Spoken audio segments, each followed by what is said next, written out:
Hi, my name is Jay, and I wanted to take some time to share with you how much I enjoy doing stop motion animation with Google Slides.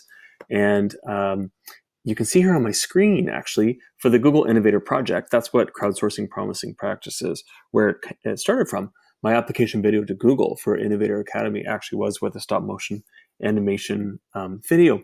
And I just wanted to show you what it looks like along the side of the slide deck, and as I go through the different slides to see how just little movements from slide to slide can create the idea of motion. And there's so many applications in an elementary and high school classroom.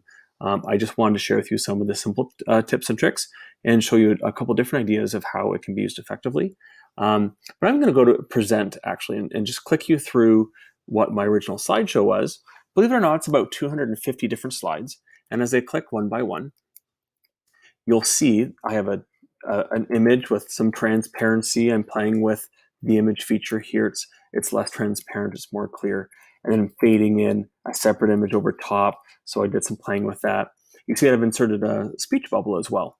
And cut my face in half and moved it as two separate images. So from slide to slide, I would actually just move that one picture and leave the other ones there.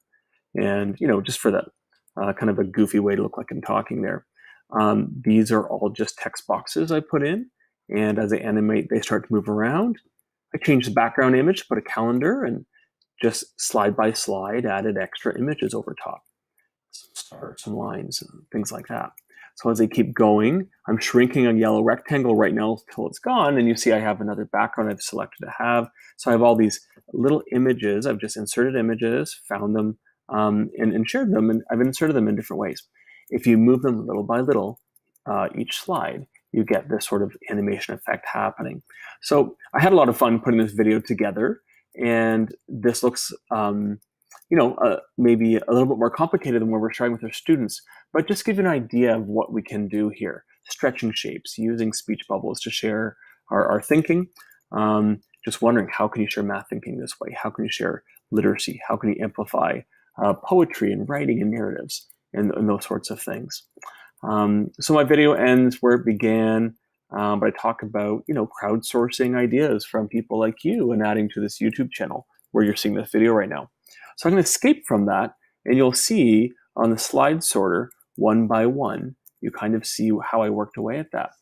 Another quick sample, my son did this when he was 8, and I'll leave the slide sorter up so you can see, but he wanted to tell a story about some environmental issues. He's inserted some images along this background that he found. He changes the background a little bit. He uses speech bubbles to tell his story, and does minor movements like this to show some movement, and it ends up having this really cool look to it. And considering that like an 8-year-old is able to do this, it gives us some possibilities in the classroom. So you can see here how he shrunk down those images of those men a little bit, so it looks like they're going into the distance. Just some neat ideas he played with. You can go as simple as a grade 2 or grade 3 class where maybe they're working on fables. So we've inserted a background, we've inserted an image, we've inserted a basket image there too, and there's a speech bubble as well that's going to come in. But it starts with just inserting a background and this simple image, and I move it a little by little, and you can see over here where I'm circling, I'm going to fade in and play with the transparency of a basket. So this basket appears as part of our fable, then a speech bubble pops up. So that's just 9 slides, and that would be the beginning of a really fun story. So I'm going to quickly show you how to build some stop motion very briefly. I'm going to go to my drive. I like going here first to open up my new slides. I'm going to name my slide deck, animation of some sort. And I would start with students this way as well. We want to do our animating with a blank slide. So we're going to teach students how to click on the slide sorter on the side. Oh, we don't need the themes there. This makes our screen larger when we get rid of that. I have this yellow slide highlighted on the side. So that tells me this is a slide I'm looking at. I'm then going to go to layout and choose a blank layout. When I add a new slide, instead of hitting the plus button, I'm going to go down and maybe add blank. That's kind of a neat tip for students to learn. But with animation, we're always just duplicating the slide we made before. So we need to put a background on this. Let's do a space story. I'm going to insert an image. I'm going to search the web, and maybe it's happening in space. Okay, so I really like this background. Students would insert the background, and I need to teach them to stretch that image so there's no white frame left around. It covers the entire slide. Okay, so I'm just going to grab these handles on the side and stretch them out. And this is slide number 1. Okay. Now, I'm not going to go and do a new slide and insert that again. Instead, I go back to the sorter on the far left. I can use a right click on a mouse or a double finger tap with a touchpad, and this menu comes up, and we're going to choose Duplicate Slide. All right, there we go. Now, I want to put in a rocket ship, and this rocket ship is going to fly across space here. I'm going to go back to Insert Image, and I'm going to search the web. Now, if I just type in rocket ship by itself, and if I was to pop one in like this, it's not going to work because it has a background of its own. So this image is not going to work. I'm going to delete that image. Instead, what we want to do is teach students to look for rocket ship PNG, or we can also type rocket ship transparent. Sometimes I have a bit more success when I type transparent. I get a few more choices. So now we're going to get a rocket ship that hopefully does not have a background on it. After I hit insert, we'll see that we just have the rocket and there's nothing around it. So it's that transparent background. We're going to shrink that down, and our rocket's going to start over here. So I'm happy with my rocket and our space background here. Again, I'm going to go over to my slide sorter on the left, 2-finger tap, duplicate that slide. I'm going to move my rocket ship ever so slightly, back to the sorter, duplicate slide. Move a little bit, and the more movements, the more fluid it's going to look. Students will see that when they start to click forwards and backwards with their arrow key on their keyboard and take a look at their animation so far. So if I do that, I can now see that it's moving pretty smoothly.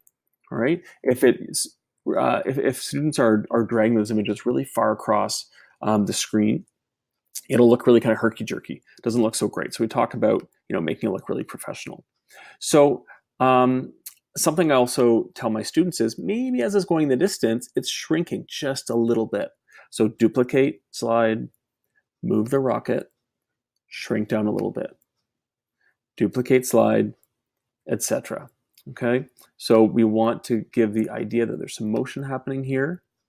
And I want to show you a neat trick that I like to do. We're going to put a planet over here. Maybe we'll insert a moon.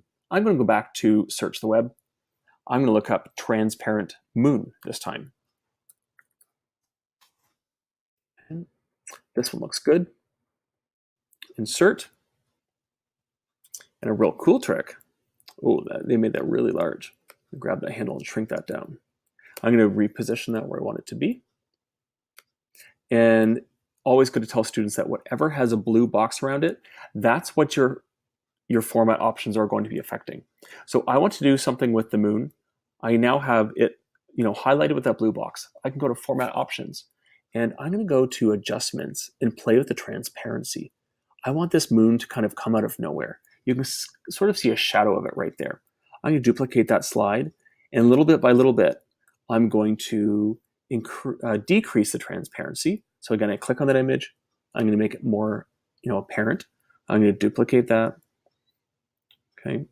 Again, click on the image so I get that format options at the top. And I'm going to play with transparency again. And this moon is going to fade into view. Okay, click on the image that you want to adjust. And I'm doing this very quickly. I'd probably use more clicks than that if I was spending some more time on this. Okay, so now our moon is here. So when I go back, when I go back on the slide sorter, I can see that the moon fades in as that rocket ship starts to approach. So we have an interesting story starting. This is where you want students to share their thinking. I can insert a shape. And if you go down further to callouts, that's where we get to put thinking bubbles and speaking bubbles. I tell them to grab that yellow handle so they can point it the right direction. And this is where they're telling their story or sharing their science facts, sharing their math ideas, those sorts of things.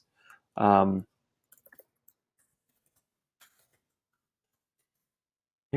I'll usually ask students to, replicate this slide or duplicate this slide a few times. So maybe this is still moving. I'm going to keep the speech bubble where it is as they duplicate that slide.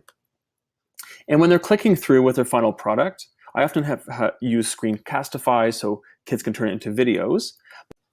I want to ensure that that speech bubble is, giving me the information I need as a teacher, because we're using any of these, while this is fun, we're using this as an assessment.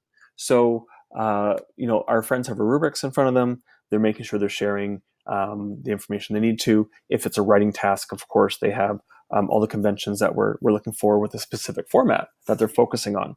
So the fun factor, of course, pulls in your audience, but we need to make sure that we're getting some decent assessment from this as well.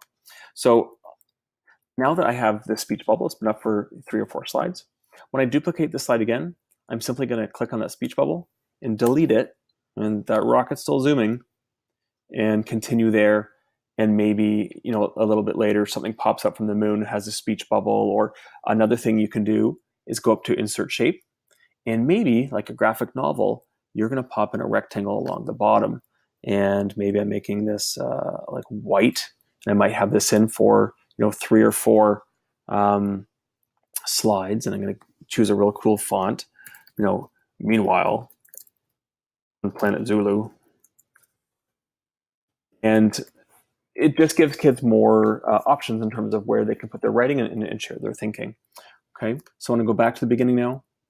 I'm going to just make sure things are looking fluid. We have that moon appearing. There's a speech bubble.